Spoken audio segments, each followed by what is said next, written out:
Halo adik-adik, pada video kali ini kita akan belajar tentang ciri-ciri makhluk hidup.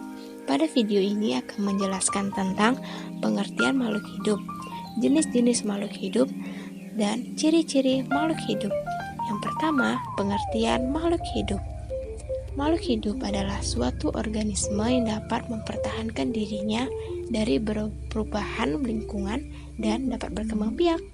Lalu, apa saja jenis makhluk hidup? Yang pertama yaitu manusia. Siapakah manusia itu? Manusia adalah makhluk ciptaan Tuhan yang paling sempurna di muka bumi ini.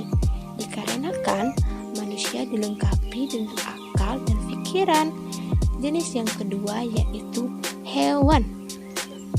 Hewan juga termasuk makhluk hidup. Namun, hewan tidak memiliki akal seperti manusia sebagai makhluk yang sempurna. Yang ketiga yaitu tumbuhan. Tumbuhan termasuk makhluk hidup yang bisa membuat makanannya sendiri karena tumbuhan menyerap air dan zat hara dari dalam tanah.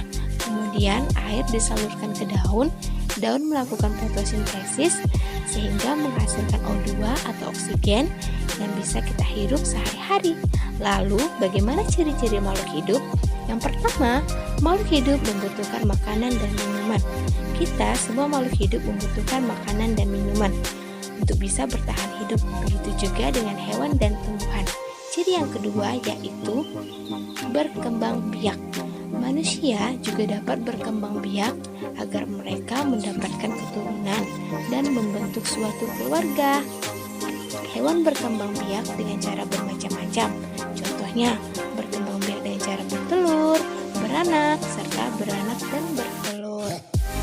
Tumbuhan, perkembangbiakan tumbuhan dapat dilakukan secara alami dan buatan. Perkembangbiakan alami misalnya melalui tunas, contohnya pada tumbuhan kelapa. 3. Makhluk hidup tumbuh, contohnya pada gambar di bawah ya. Yang keempat, makhluk hidup bernapas. Manusia bernapas dengan menggunakan paru-paru, begitu juga dengan hewan. Contohnya, sapi. Sapi bernapas dengan paru-paru. Cacing bernapas menggunakan kulit. Kalau ikan bernapas menggunakan apa? Ya benar, menggunakan insang. Yang kelima, makhluk hidup bergerak. Manusia bisa bergerak, berjalan, dan berlari menggunakan kakinya. Begitu juga dengan hewan. Hewan bergerak juga menggunakan kakinya. Contohnya, kucing, sapi, kerbau, dan kuda. Dan kalau ikan bergerak menggunakan apa? Ada yang tahu? Ya, benar. Ikan bergerak menggunakan siripnya. Yang keenam, makhluk hidup peka terhadap rangsangan. Manusia memiliki bagian-bagian tubuh yang peka terhadap rangsangan, seperti mata yang peka terhadap rangsangan cahaya, kemudian telinga yang peka terhadap rangsangan suara. Begitu juga dengan hewan dan tumbuhan, contohnya kaki seribu dan putri malu. Sekian video pembelajaran pada hari ini. Saya ucapkan terima kasih. Sampai jumpa adik-adik.